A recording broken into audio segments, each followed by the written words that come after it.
Afternoon, everybody. Afternoon, guys. Hi. Thank you, thank you.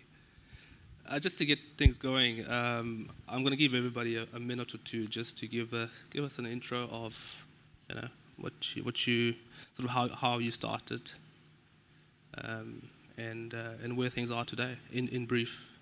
Yeah. So my name is Malak Helmy. I work mostly in making short films and sculpture, and also have a writing practice as well. And what I was, sort of describing to you earlier is for many years, maybe starting from around 2006 to maybe 2014, I was really working particularly on one site, mostly, which was the north coast of Egypt. This was kind of a site from which I was really that I was thinking about, sort of looking at extracting, different ideas, sort of looking at what kind of image is produced there, how people sort of behave on the site, and why I was interested in that place was, because I grew up in Qatar, and when I would come back to Egypt, I would go to the north coast during the summer, and this was sort of my experience there, and this is where a lot of the kids in Egypt would also come and spend their summer in this one location. And so it was sort of this landing spot in this sort of temporary zone, and so I was quite thinking about what happens there, what comes in and what comes out. So anyway, that would be the main point. And then maybe since 2015, 16, I would say, I stopped really working on that site as much for different reasons. Partially being that sort of working with landscape became a lot more difficult in Egypt after 2014. And so then also my practice also started to change a little bit. I've been working a lot more with voice and performance, music, and that's also to do with the shift in the art scene that's happened in Egypt over the last few years. So so we can pick up on those points afterwards, and also the site in which I work with has really sort of shifted in the last few years too. So Okay. yeah. Okay. Cyrus. I'm Cyrus Kabiru, from Kenya. I'm an artist, a visual artist. I'm a designer. I'm everything. I sculpt, and I have the name that I use. I always call myself that, but I won't say it. I won't call myself that name now because it's not a good name to everyone. I make the glasses, not the real glasses, but they are more like eyewear. I call them the sea stunners. Sea stunners, just to see, and see just my name, Cyrus, sea stunners. And stunners is something like stunning. So I do glasses, I do bicycles, and now I have a new project that I'm working on with radios. The first photos that you saw is my work. I started making my glasses when I was young, when I was, I think, 5 years old, inspired by my dad. My dad used to have the real glasses, and one day he hung on a lorry, the glasses fall down, and he was beaten by my grandmother. So he hid the glasses. And I grown up like admiring having the real glasses, like the goggles. But he used to be, Cyrus, if you want to survive in my house, maybe you design your own eyewear. And that's how I started making my own glasses. And also, the place I grew up in Nairobi, I used to see trash all over the place. When you wake up, first thing to see, you'll see trash. And I used to tell my dad and my mom, like, when I grown up, I would like to give trash a second chance. So to me, that's what I can give to the nature. I love nature. And I think everyone need to give nature something. So to me, I feel nice when I give trash another life. Okay. As you can see, they are made of found objects. Spoons, metal, wires, and all plastics. The same with the bicycles. The bicycle, I call it the end of Black Mamba. Black Mamba was the famous bicycle in Kenya. And now they're disappearing. So I'm trying to get them and put them together and make them, to put them in the museum instead of throwing them away. Yeah, those are some of my work. Okay. So, as you can see, they're beautiful, I think. Yeah, yeah, the colors, the bicycle. Yeah, like the bicycle, this one I made with the very colonial British coins. So, and I changed the British coins to be an artwork.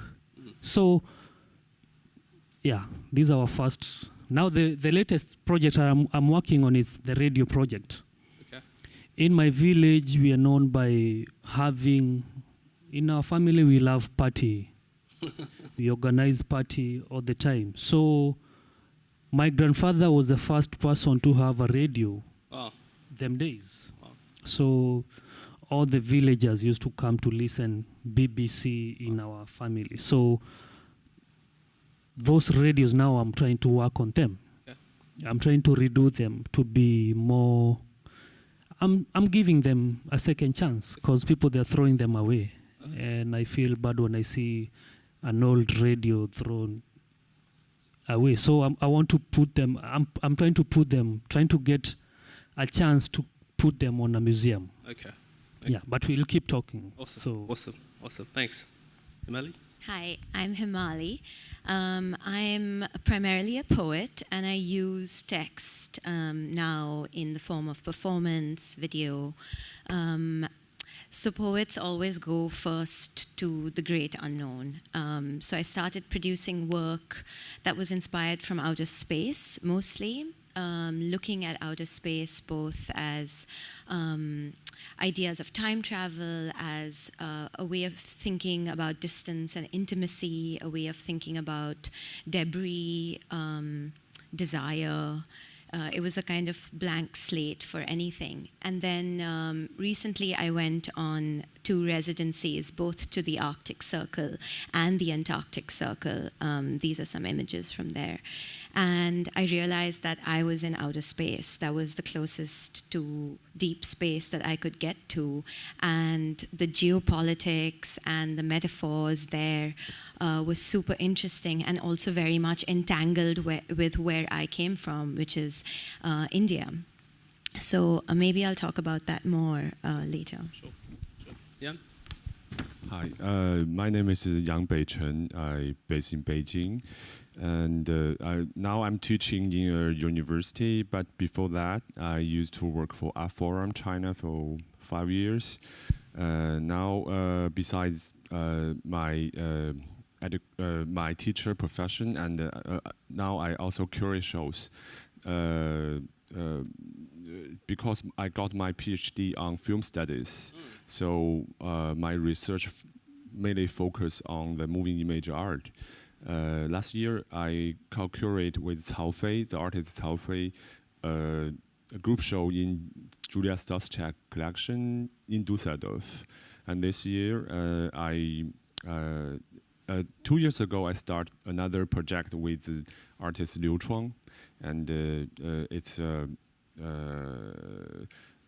now in Shanghai we have a midterm result of an exhibition. It's called Earthbound Cosmology. Maybe I can show you more details after this. Okay.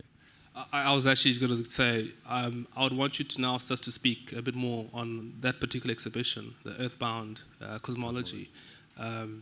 as obviously we, speaking about futurisms, and I'm glad because you said you sort of moved into filming and film itself as a medium of conversation, and I'd want to hear more in terms of what would have been some of the things that interested you in working with the artists themselves in that particular project. Yeah. For this specific project, actually we started 2 years ago. We took notice of a very interesting news about the Bitcoin mining technology in China. The Bitcoin can be calculated by certain algorithm. So the Bitcoin mining technology means you can use a very strong CPU to calculate the Bitcoin. So we call this kind of station as Bitcoin mining factory. So we took notice of this news. So we start our research. This phenomenon is quite interesting because the Bitcoin mining costs lots of electricity. So the factory treats the cheaper electricity all around China. So in spring and summer, in summer and autumn, they move to the southwest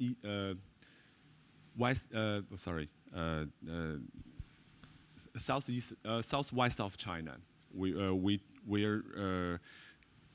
There are many hydropower station. So they build the factory near to the hydropower station. But when the river dries, so they move to the north, to the Mongolia and the Xinjiang. So the Bitcoin factories or the Bitcoin miners are like beekeepers or the nomadic people.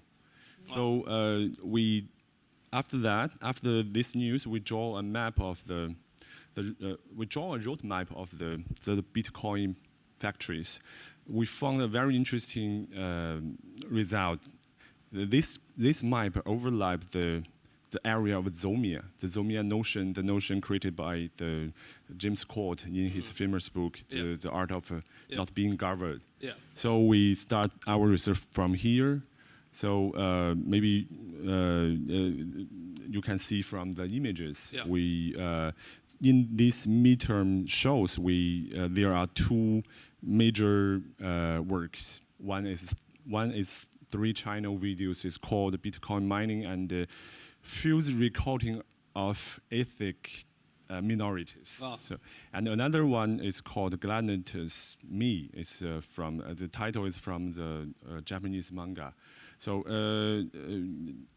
in these two works, we are talking about a lot of things. I called the entanglement of scales. There are so many things mingled together. Yeah. And the non-human element and the energy and the information infrastructure, all kind of stuff. So we are so fascinated about the transformation from the primordial element like water and fire to the very contemporary object like Bitcoin mining, the virtual financial system. Wow. So we consider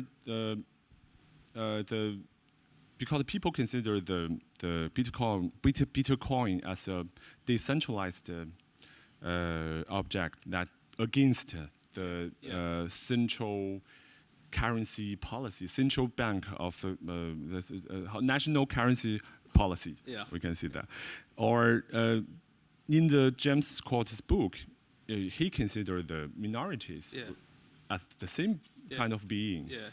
They are fight against the ruling of the central government. Yeah. So we relate the two elements together from here. Wow. So this is the beginning of our conception. Okay. So in another installation, video installation, we actually recopy a machine called EVD. EVD is a very typical integrated entertainment system. Wow. So DVD can offer every kind of entertainment like karaoke, TV, DVD, music center, everything. So it's a typical Shanzhai production, if you know the word Shanzhai. Yeah, yeah. It's due to the over capability of the certain area in China, especially the special economic zone, like Shenzhen, the city next to Hong Kong. So, but this kind of machine, DVD, won't go to the cities. They especially go to the countryside, all the ethnic minorities gather together, the area. So we bought a DVD back. We changed the whole system. We reprogrammed. Actually, there are dozens of LED light on this DVD. So when you play music or a film, the light will change. Yeah. So we reprogrammed the lighting system, and we put a human voice into this machine. So when you look at the machine, you look at our DVD, you actually facing a person who narrated his own story to you. Wow. So it's quite a post-human. Wow. Wow. So, but our project is still ongoing. Maybe there are more stories going to happen. So thank you. That's all. And Himali, with your residency in the Arctic and Antarctic, what drew you to that? My father's an explorer, so he was up there in the 80s when the ozone hole was a thing. So at first it was just, I had always heard, explorers coming home and talking about the polar landscape. I used to get a postcard from the real Santa with a stamp every year, and I used to tell my friends, I know the guy. I have the Arctic stamp. But it was more, it was a little bit of a fear of the ice and the whiteness, which I confronted almost immediately. I was in the whitest landscape for miles, as the brownest person for miles, thinking, what am I doing here? Until then suddenly I began to see a lot of entanglements. I realized when I started doing some research that the Arctic and the Antarctic may have actually been tropical paradises in the Eocene, teeming with mosquitoes and dinosaurs. But then coming home, I read a lot more about how the Indian monsoon, for example, has been devastatingly affected by the Arctic weather. But that's not interesting as it is that scientists call that teleconnections, because they can't quite pinpoint the scientific operation of that. And that's where what my interest is, I guess. What is telepathic about this? What are these knowledges in between geographies that are taking place, that are this entanglement of scales, as you said? What are these bioelectric currents moving? What is that one algae that swishes between oceans, between the Arctic and, say, Sri Lanka? What is that journey of that one piece of algae? And those were the journeys I started tracing. So should I keep going? So then I guess I became this character that you see in some of the slides, wearing an emergency blanket and finding a kind of home, or being an alien in an extraterrestrial landscape. So she finds herself in receding glaciers. She finds herself in Soviet ruins. She finds herself in old whalers' graves. And then she finds herself in a coal mine where her own blackness is kind of reflected back at her. And she feels the heat of this coal mine and feels a kind of friendship. So her relationship to nature is also always shifting in a way. But the project is called We Are Opposite Like That, and it's basically because both of the regions that I went to have no prior indigenous life. And so I started thinking, if there's no indigenous life, there's no stories, there's no mythologies. So the project is basically writing contemporary fictional mythologies from the Arctic and the Antarctic, but from the perspective of a kind of elder that is the ice. the ice that has been there for eons before human thought and is melting so quickly that it is actually releasing viruses that were potentially from our future. And the ice as a kind of friend of this character because it is also a kind of resistive agent, an agent of decolonization and an agent that has prevented extractionism for a long time.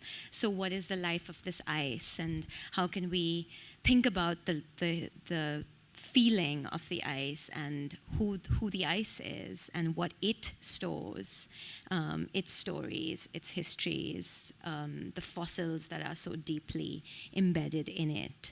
What can that tell us about the future? Okay. Speaking of the future, because I know you have quite an affinity with the blanket itself, the space blanket. I want to come back to that because I want to speak to Cyrus about his lenses, which also function as, I suppose, as an observer via your lenses. But I would be interested to know how you think people should be observing the wearer themselves, be it yourself in this particular case, because in most of the photographs you are the model, you are the performer. And how do you sort of relate that to? I think like being like the model. First, I'm handsome, and the mask needs someone who are handsome like me. First, I try to create an identity. Yeah, for now, if you have my glasses and try to model them, they don't function with anyone's face. So it took me like 3 years to like practicing, like making everyone to see the stunners. I created the system of like, if when you see the glasses, you'll see me. When you see me, you'll see the glasses. So before I started before they started getting known, I've tried to work with the top models, mostly like in Kenya, but they never work well. But for me, you know, like I try to be, I'm the artist, so I need to come up with how I can display my work and how I can sell my work. I was telling, I don't know whether it's you, I was telling someone that when I started making them, in school, I hate studying. I studied to make my parents happy. I used to trade. I do an artwork, you do my homework. I do a pair of glasses, you do my exam. So I think I did only one exam in my life, the last exam in high school. So being an artist, you need to think outside the box. And after I finished the high school, I got an award of the young artists thinking outside the box. I never knew about the awards. And the award was a book, which I never read up to now. So for me to create an identity, it took time.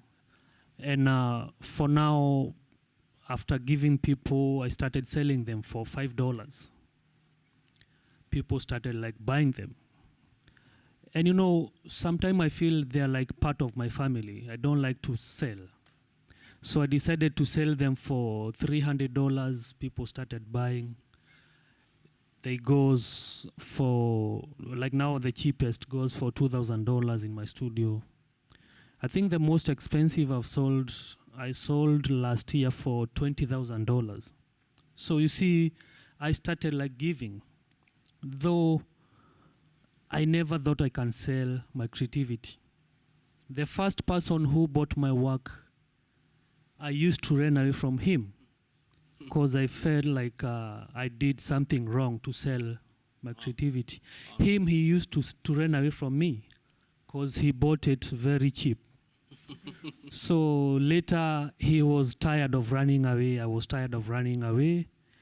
And then he came with the money. He was like, Cyrus, now I always ran away from you because I bought it very cheap. This is the money. Yeah. And now I told him, like, I was also running away from you because I never thought I can sell my creativity. So, yeah, I've tried to for now I have a 2-year-old son. I'm trying to make him to be like the model with my work, but it didn't work. Think her head is more round. No, mine is, the good thing with mine is because I have these cheekbones, which I always worry not to add weight, because if I add weight, my face will change. And I'm also getting old, so I need to get someone who will take over from after me. Awesome. Yeah. Awesome. We're going to come back to that idea of identity, because I would also want to know, in your vision for the future, and what the lenses sort of provide from an African perspective, and also who's somebody who's traveled, because you did speak previously on some of the pieces are a combination of things that you've collected globally. So you would have traveled to Europe, you would have traveled to Russia per se, and then sort of amassed a number of pieces and then gone back to Kenya, or even in that particular location, and produced some of these pieces. So we're gonna come back to that, but I want to speak briefly to Malak about your records from the Excited State, and sort of the mechanisms that you may have been working with and putting that project together. I also, just to note, I wanted to ask you as well, but we can come back to it afterwards, what you mean when you say it doesn't work, like when you put the lens on your face and you say, or it doesn't work on someone else. So I'm curious to know what that means. So, maybe we can come back to that afterwards. But, so Records from the Excited State, is one of the short films that I made in relation to the north coast of Egypt, as I mentioned before. And so that one, there are a couple of slides from it that'll come up. It's basically, the way I describe it is that it's 3 scenes in landscape, a salt flat, a beach, and a future nuclear power plant. And those are 3 locations that are on the north coast. And why I was particularly interested in those sites, for the salt flat, is that it's an extremely fluorescent pink landscape because of the algae, that grows in it. And this was something that I, kind of grew up seeing, sort of going past this landscape that was fluorescent pink, and it was servicing or around these, like an industrial zone on the edge of Alexandria. And so there were also fluorescent yellow sulfur hills. And so it was this landscape that I used to go past where everything was a color that it should not be. And then the beach, this is sort of the site, where most of these kids spent time in the summer, including myself. And the backdrop was this, extremely mesmerizing, very deep blue, it's the Mediterranean, but the way light hits over there. And I was really just fascinated with what happens when you have that as a backdrop for a few months of the summer, and everything happens against this backdrop. And I felt there was something about it. And also the way people sat against this backdrop was very particular. Like in one of those images, a lot of the time people aren't always really looking towards the sea, but are sitting against it. And so, it's a very strange perspective. And so how the choreography that happened on that beach, and also particularly with kids and how they came of age on that beach, was always really interesting to me, for them sort of turning from loose-bodied kind of genderless, or whatever, like sort of a very open idea of their gender, to then suddenly sort of coming of age and suddenly becoming stiff and performing themselves and being aware of their body parts. And so I used to really love watching how that happened, you know, with these different kids over the summer. And so this was something. And so, you know, it's a real site of learning, I thought, you know, and against this strange optics. And then the third site is, like I said, it's the site of a future nuclear power plant, which has been in the works since the 1980s. But it's basically, it just keeps not being built because, you know, to do with regional politics as well. You know, either we're going to do it with Russia, we're going to do it with this, and, you know, the you know, sort of contracts kept falling through. Now it is actually being built, supposedly, you know. We don't know, because it's just like miles and miles and miles of a wall around the land that has been empty. But we know that's where it's going to be. And so I used to go there, and I'd have to also sort of sneak in to the edge, just the landscape around it. And when I would go there, I would see very strange things, you know. I would see, suddenly you would sort of find these tree trunks, and if you went on a particular day, all of the ground around it would be fluorescent threads, and I was like, what's going on? And it would just look like it had been bleeding, you know? And it's just because, you know, there's one day or like maybe a week of the year when particular weeds, you know, just make these red flowers, and it looked like you saw something. And you know, and so it was this sort of, these images of, you know, sort of this post-nuclear disaster that you would sort of see in moments over there. And so I used to try to capture that.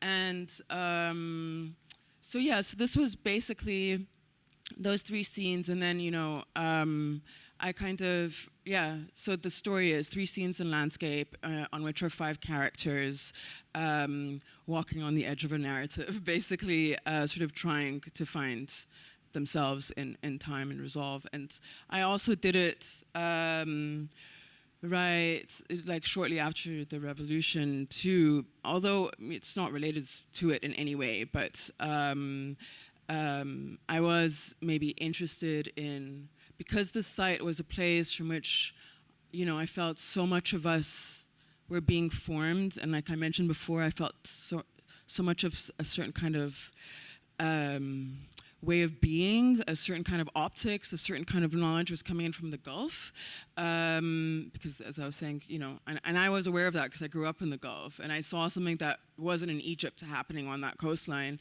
And so so I felt, you know, also when you kind of get lost in a narrative, or your narrative completely gets lost, you know, like in the moment of the revolution, it's important to also sort of think what happens in this place, in this beach, against these optics, like who are these characters and what are they doing? And so they were sort of formed really from these dreams that I had in these 3 locations. That's it. Yeah. Okay. Going back to the space blanket, could you just elaborate a bit more? I'm sort of interested in the idea of creating a new language with that identity of the space blanket. I don't know if it makes sense, but yeah. Well, the 2 landscapes were, they were just perfect sites for a science fiction narrative. Not least because NASA, ESA, the Indian Space Organization, the Chinese Space Organization use the 2 polar circles as simulation sites in order to go to outer space and understand what it might entail.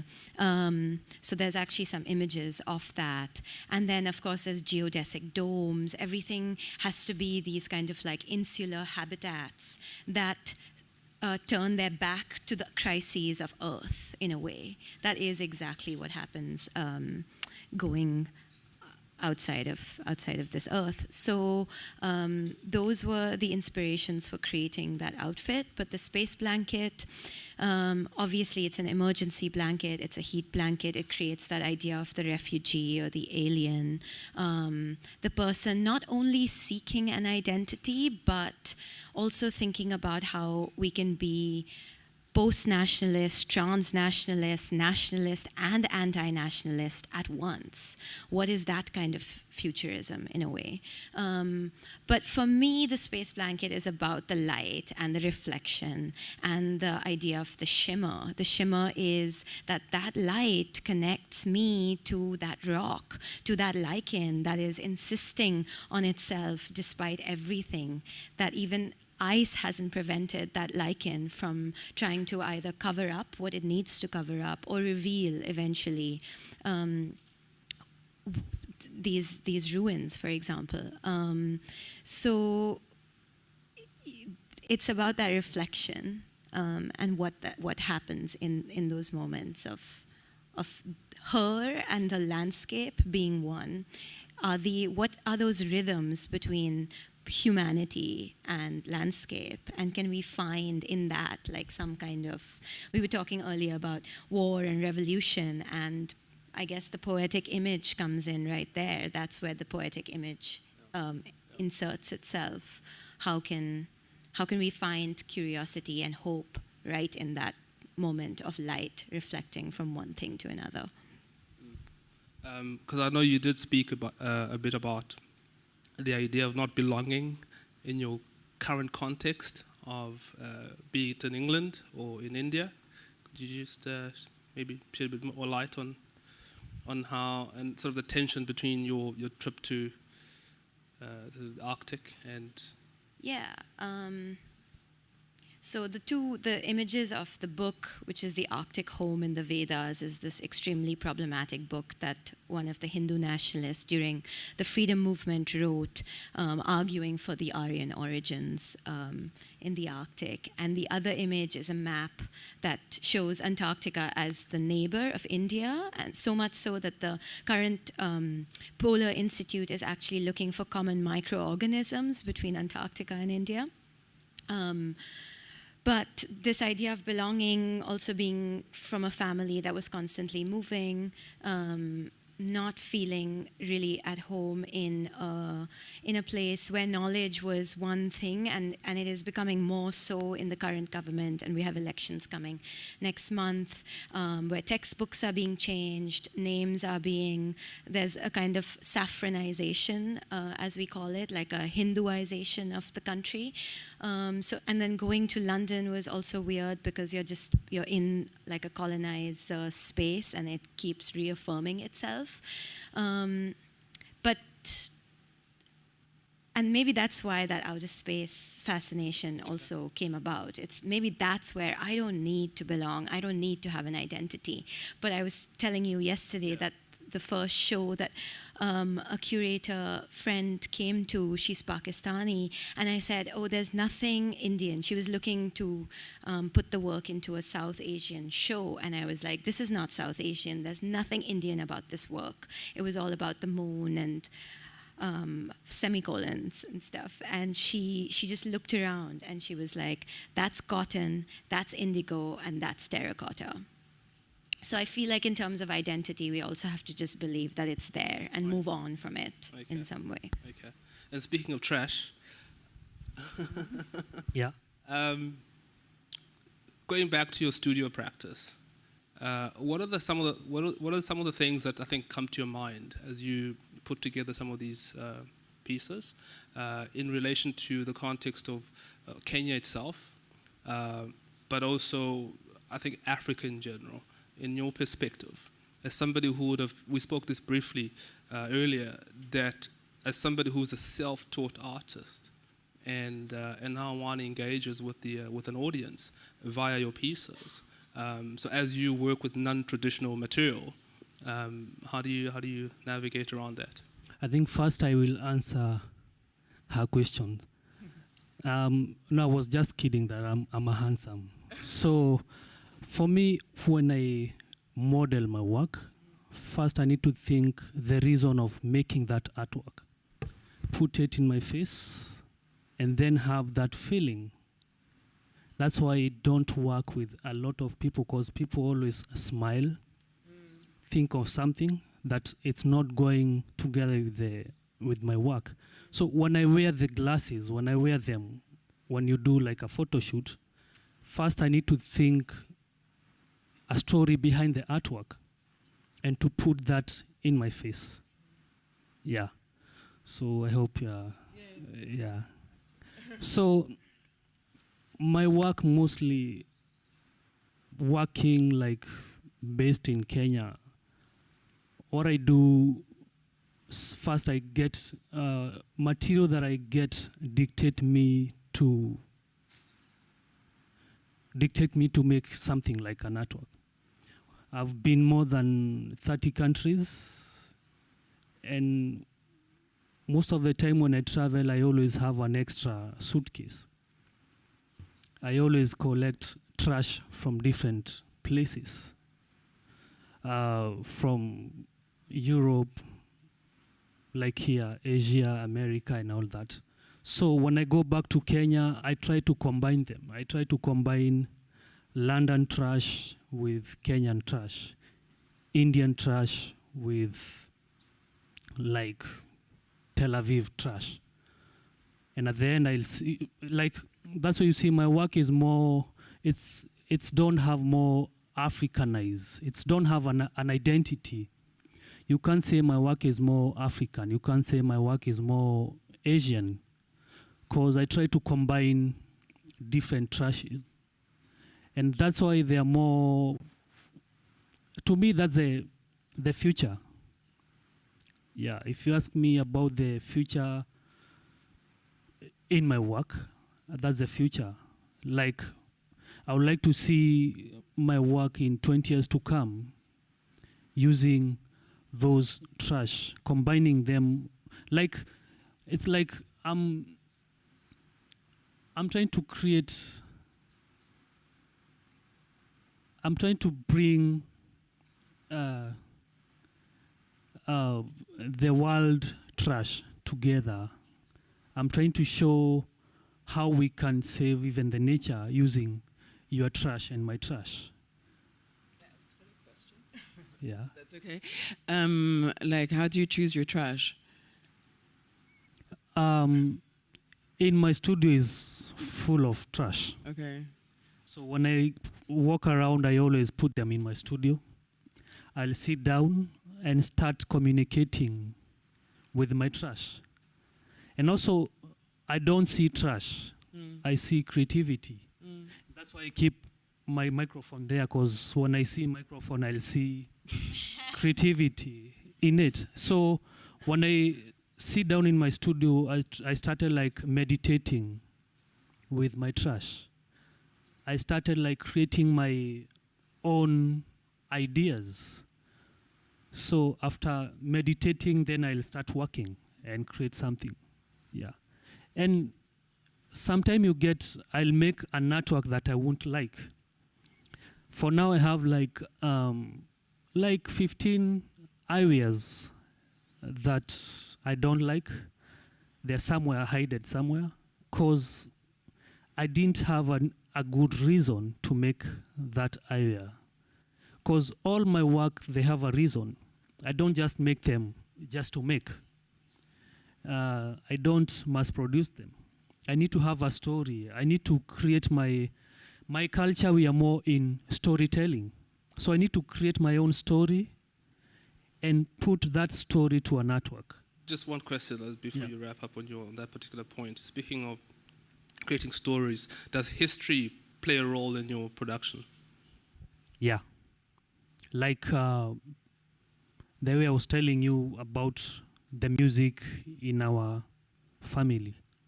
That's a story. Okay. That story make me to create a radio, redo the radio. Okay. Like the bicycles. Yeah.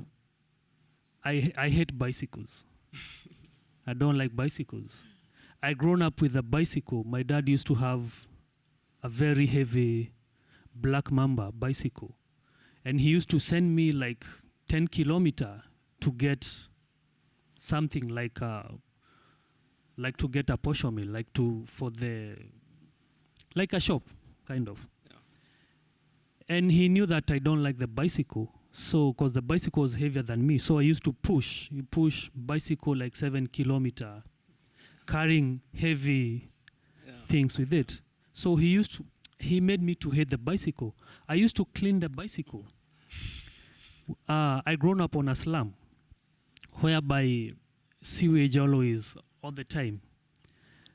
When it's raining, when it's like, I used to clean that bicycle, not just putting the water, but to dismantle, like you remove the parts and wash one by one. So every day. So my dad made me even to hate the bicycle. But now he's happy, like I'm working with bicycles. And he ended up giving me the bicycle that I used to hate. He ended up giving me the radio that he used to have. So he ended up giving me the glasses that he messed with it. Yeah, so and now he's very happy. But when I finished the high school, my dad was like, Cyrus, if you don't want to study, go and start your own life somewhere. And I left them since I finished the high school, because they wanted, in our family we believe more with certificates. If you have a certificate, now you achieved. And to me, I don't believe on certificates. So I went somewhere, started my own life. Okay. And my dad stayed like for 3 years without knowing how I'm doing.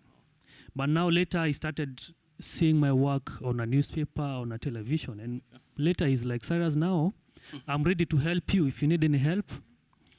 And then I told him, like, yeah, for now, I'm the one who will help you. That's awesome. And now he's my very good friend.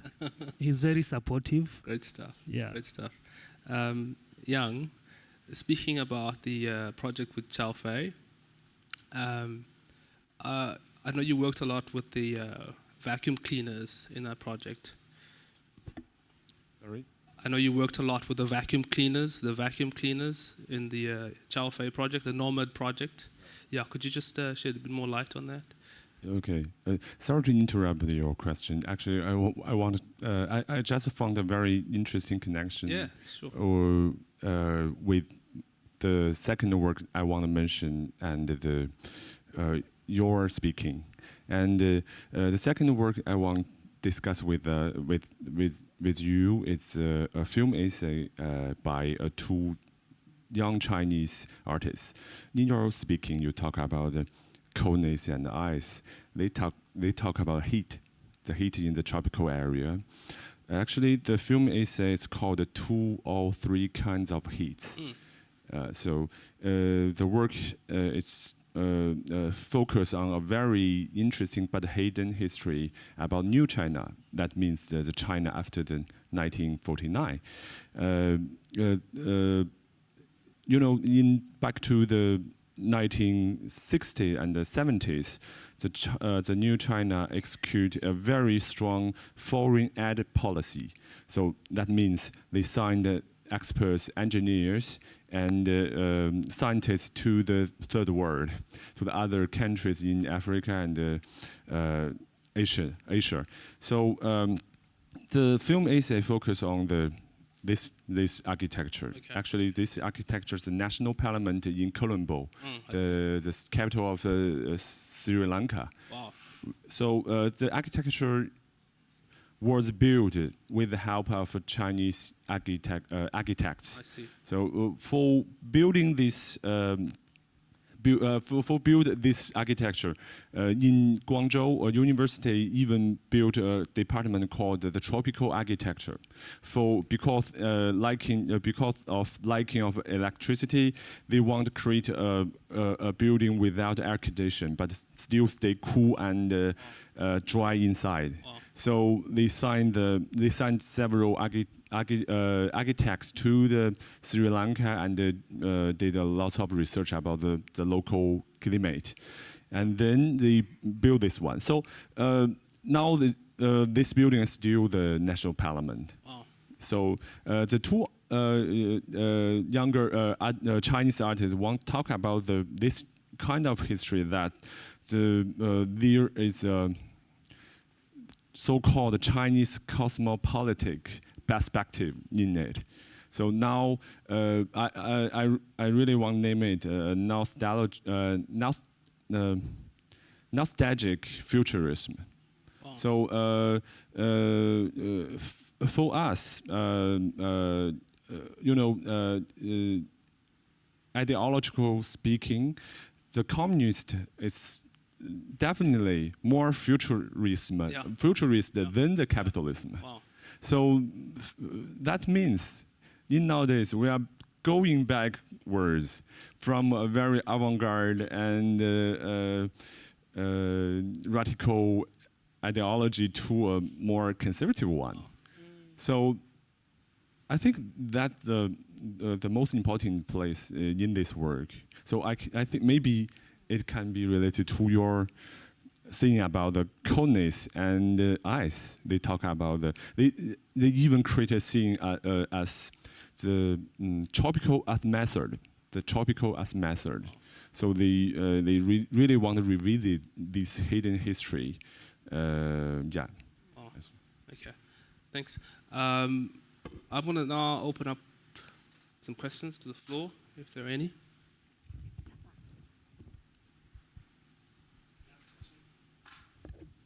Just hang on for a mic.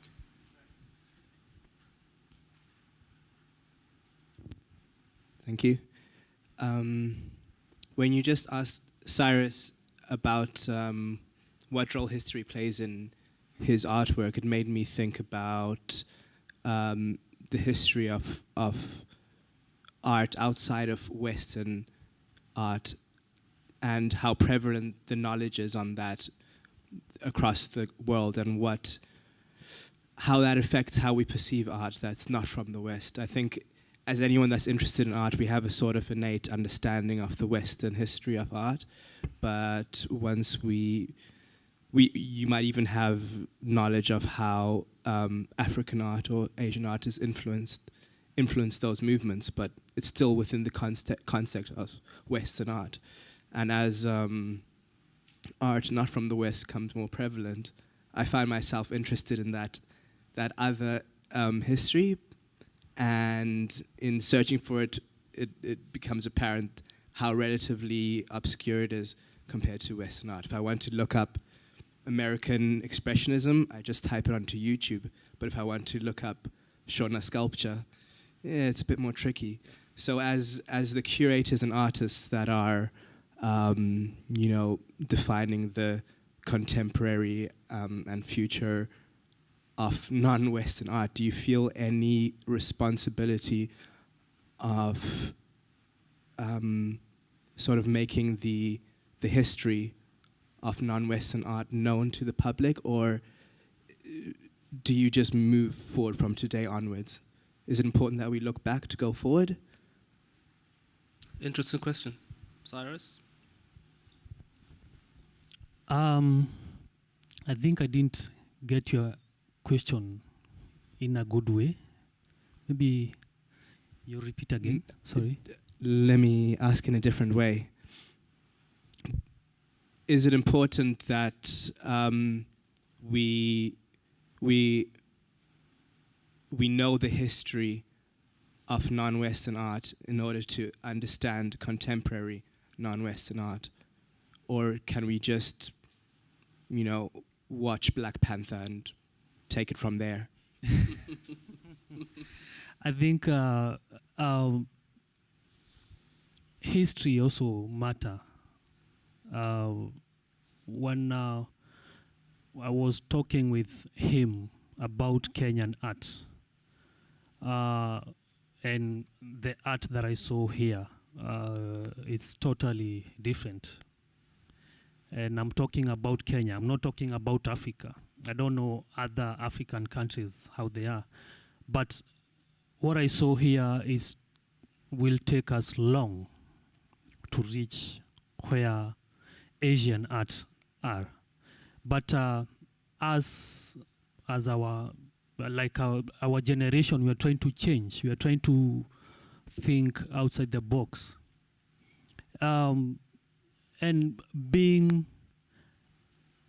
in Kenya, being in Africa, it's also hard for you to showcase your creativity. We don't have like media, like the way you have CNN if you're in America, the way you have BBC, like in Europe. So in Kenya, mostly we have the local radio station. That my language, I can't, we have each tribes, we have like 42 tribes, but each tribe, they have their own radio stations. So it's hard for us also to, it's hard for publicity. It's hard to sell our creativity. But history, like, according the way I got your question, is like, history sometimes make, like, dictate most of us. And now, I have the feeling like soon everyone will start talking about African art. Because now people like you, you're now listening to us. And when you listen, when you get something, then you'll go and share with someone else. So that's how, like, I have the feeling like we are on a good, the good right track, Awesome. right we are. Awesome. Malak, how would you respond? Yeah, so I would say yes and no. I think I would say, like, there's some Egyptian art history, let's say modern art history that's becoming more and more known, sort of documented and so on, but in the region I think we're always talking about the importance of archives, and I've been one who wasn't always in agreement about that. Of course, I do believe there need to be these archives and you need to refer back to them, of course, but I also think being obsessed about it is really counterproductive. And to me, I always found it quite upsetting that that I somehow had to enter the world with this feeling of absence, like, oh, because I don't have a history, I'm somehow scarred. And it's just like, no, forget it, I mean, it's just like, it's there, you're picking up your reference, and you're making your work, and all of this stuff is all mixed, it's like some of it's coming from the West, some of it's coming from here, some of it I've been seeing and is already lodged in my mind. I don't know what it is, maybe, but I'm using it, I know I am. And then what I find interesting is when you move forward and you actually are making work without really obsessing about where it's coming from, suddenly those histories become much more clear, it's sort of, suddenly I realize, oh, I have been referencing someone's work that, I did or did not know, I mean, maybe I came across it, maybe I didn't, I have no idea, and I find that exciting. I really like that process of, realizing that in fact you have been in conversation with these histories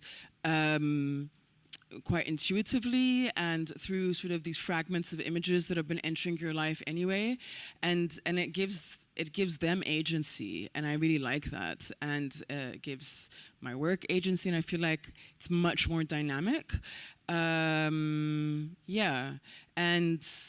And I think it's also a really nice way to be writing that history, from looking at new work that's being produced and sort of finding all of these old things kind of already coming back into relevance. I mean, like one last thing, because for example, I'm also teaching now, and I find it really interesting also to think that way when I'm teaching my students, because sometimes kind of telling them you need to watch this, and they're just like, I have no idea why I'm watching this and it has no relevance to me. And it's like, oh, it's important. And it's just like, fine, maybe in 10 years they'll realize it's important, but they don't appreciate it now. But then when, they're making their work and you're just kind of like, oh, this image looks like that image. Maybe you don't need to obsess about where it's coming from, but just, keep that lodged in your brain. And then they realize they're making that conversation in a light way. And anyway, so if that answers your question a bit. Yes and no. Yeah. Would you want to? No, I totally agree with that. Yeah. There's 2 points I would add. One is also from most of our cultures, craft, things that are like objects or ruins that have come out of like ancient civilizations are viewed as separate from these arts. And so I guess that's some of the work that we need to do. How do we understand that as also like intellectual labor of its kind. And the second is that from where we are, time is not linear. It doesn't work as a history, a present, and a future. So I think the work is to create new histories in some way, and to boomerang constantly between all of these time periods, to fall inside the distortions that take place, and then see what happens. And that's also trying to envision a kind of transnationalism in some way. I know that that's abstract, but I think it's also very real to live inside that concept of time. Thanks. Any more questions?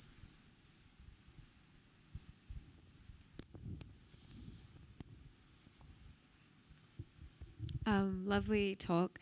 Just a question, how do you feel about being grouped together as, you know, I don't know. I mean, I have no problem with it. I'm not trying to say that, but just could you talk about being grouped together as, you know, non-Western artists, or, you know, from places which don't have the same privilege as the West? You mentioned something like it doesn't matter.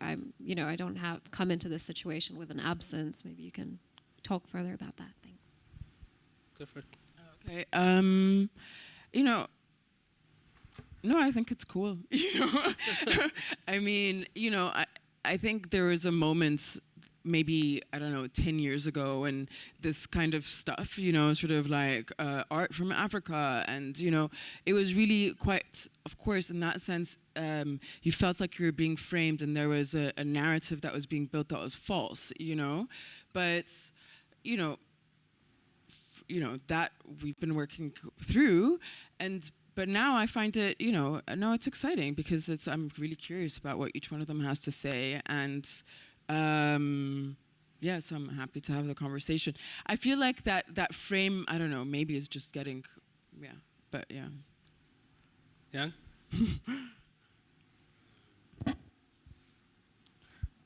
So I think actually there's another picture I want to show to you. Maybe it can be related to your question. It's yeah. Wait 2 seconds. Yeah, this picture. Actually, they are bloggers, vloggers. Yeah, actually based in Africa. The Chinese people. These people are the immigrant workers or businessmen who doing business in Africa. But in their spare time, they want to live broadcast the daily life of the local community. So they show this kind of live broadcasting in the internet with or on the smartphone with a certain app such as TikTok. So after that, there was a very big debate on China. So people talk about is that a proper way to show others' life like this? So I think so. All the live broadcasting of African life are abandoned after this debate. Abandoned, are forbidden to show after this debate. So, but still, I think it makes me think about a lot. Maybe this picture can mix up the two other works I mentioned before. So how we imagine a world in a planetary scale with a so complicated history. We have in China we have a history of foreign aid policy, but we don't talk about it anymore. You know, there's a very famous railway called Tanzan 铁路, the railway between Tanzania and Zambia. Oh, yeah. The very famous, the railway road. It's built with the help of China. Yeah, but we don't talk about this kind of history today. But we face this kind of image today. So it's very, for me, it's very contradictory. So maybe I can't conclude my opinion, but maybe it can be an answer. Himali? Yeah, I think it's forging alliances. Cyrus, any comment? No, that's okay. I think the elephant in the room, given we're in China, and I hope they let me out, is China colonizing the rest of the world, starting with Africa?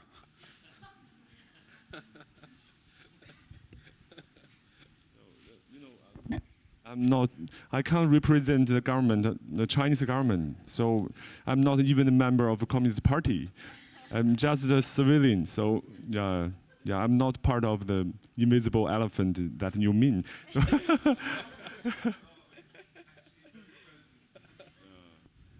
don't know how to answer that. Yeah, there's terms like Dubaiification and Asianization, which I think, they're prevalent, and we have to realize that even though our work and our lives are located in a particular socio-political context, they're also completely wiped algorithmically, kind of the same through global capitalism. That kind of is the umbrella over this whole planet and all of the differentiations that we've been talking about.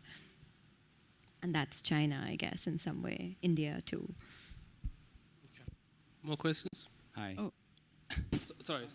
Oh, well, sorry if you want to. But I was just going to say, I thought that, well, it's sort of to answer that question, but maybe you don't want to go there. I don't know.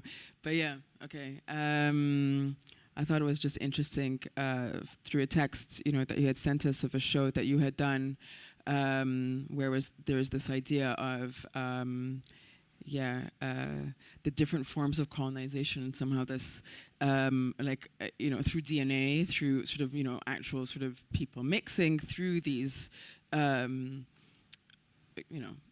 people move their work in a factory and then they move, and then they start mixing DNA, and this idea of, well, that can move in two directions, it's that DNA colonization isn't only happening one way. You can use it and extract it, but anyway. To me, to also comment on his question is that I think what China want to do is to unite the world. According, as an artist, I'm talking as an artist. I think they are trying to unite the world. As Africa, we used to feel like we will unite before, but now China will unite the world before Africa get united, to me. Interesting. Yeah, so then maybe it might be something like a balloon that will burst before it will finish there. But I'm talking as an artist. I'm not talking as a politician or a bishop or something. So, and I think also, for instance, in Kenya, we used to have Indian. They came and conquered. They left. We used to have European. They came. They left. Now it's China. And I'm sure they will left also. They will leave. So this shows you that we are growing, we are changing, we are moving. The world is moving. So to me is more, I'm answering as like in artistic way, kind of, yeah. Thanks. Hello. Thank you very much for the conversation. I guess my question has elements of everything that has been asked.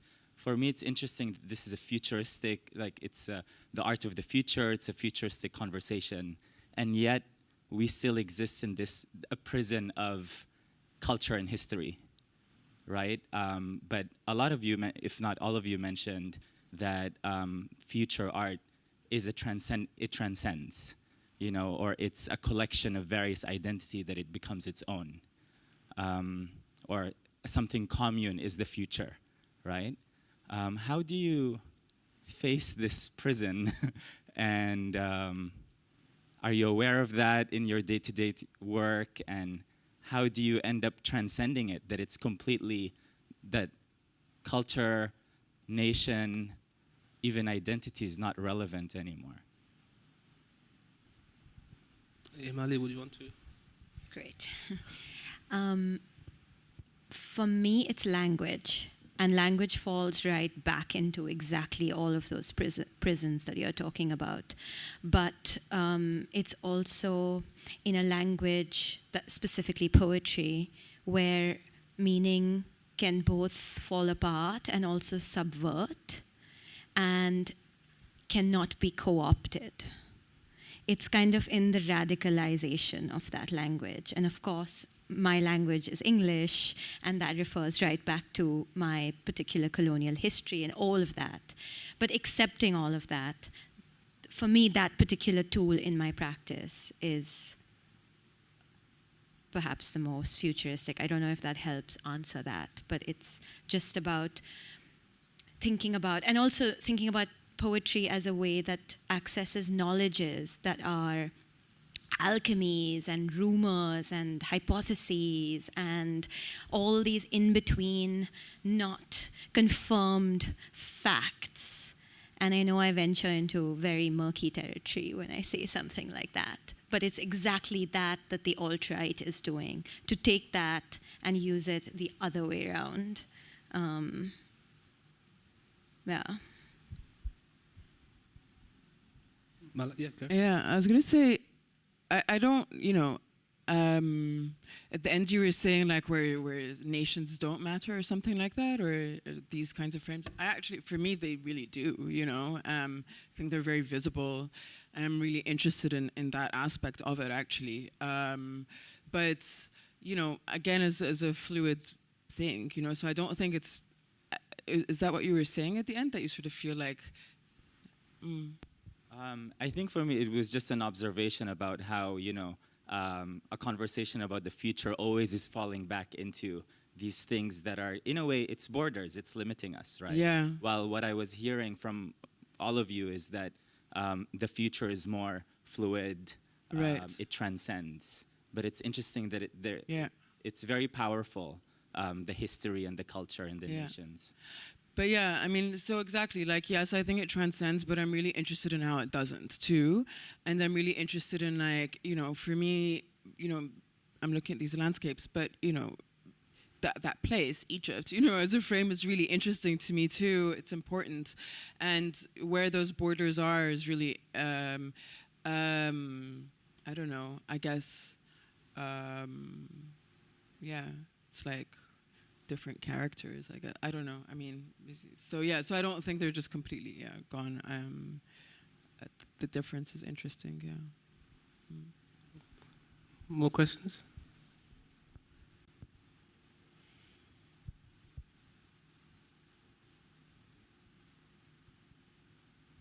I think what I would like to add is that more related with his question is more, we are, like each of us, we have a reason of doing what you're doing.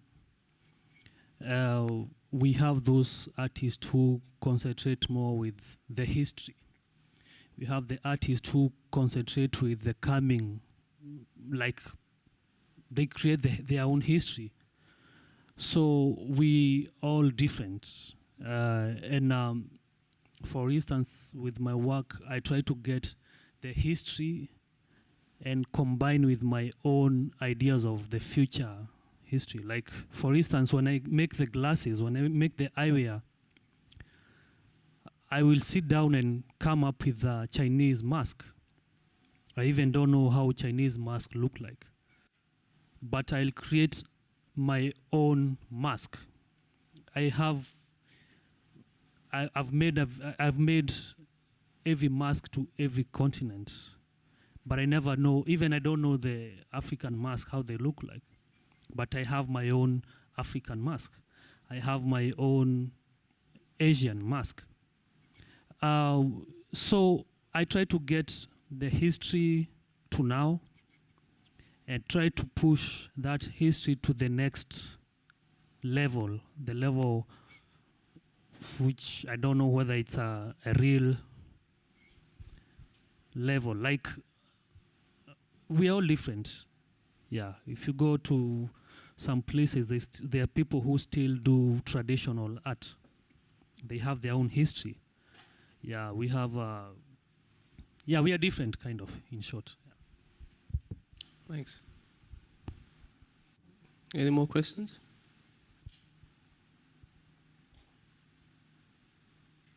Lovely. I have a question, actually.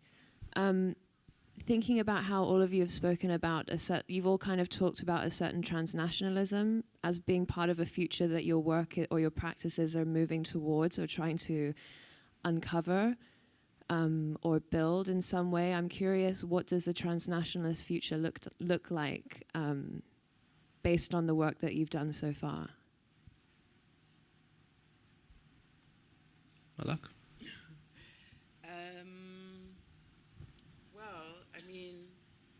Sorry. Again, like I was saying, I work on very specific spots, and I would think of that so in a very small way. So I don't know about transnational altogether, but let's say how that applies to a particular area that I'm in.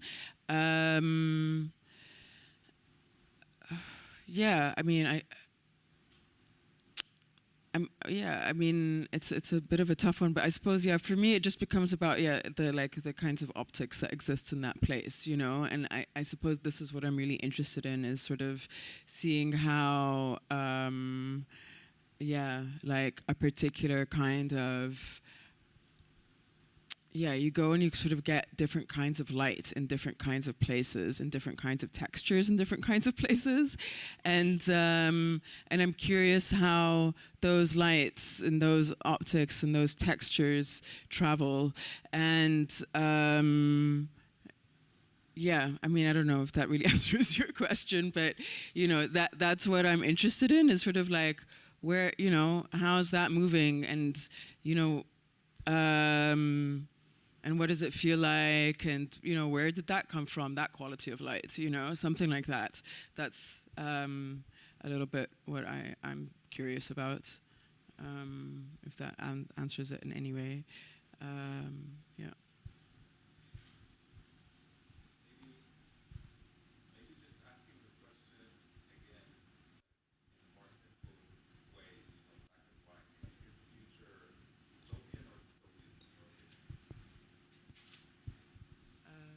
In my case, I find it, exciting, I think things are pretty dystopian, but also really exciting. I feel like something's shifted, but I don't know. Cyrus? I think the future is there, to me, just that. There is a saying that the future shares the same structure of the past. So maybe, we should dig into the past first, and then we talk about the future next. That's my answer. Great stuff. I don't know. I have 4 kids and I'm worried.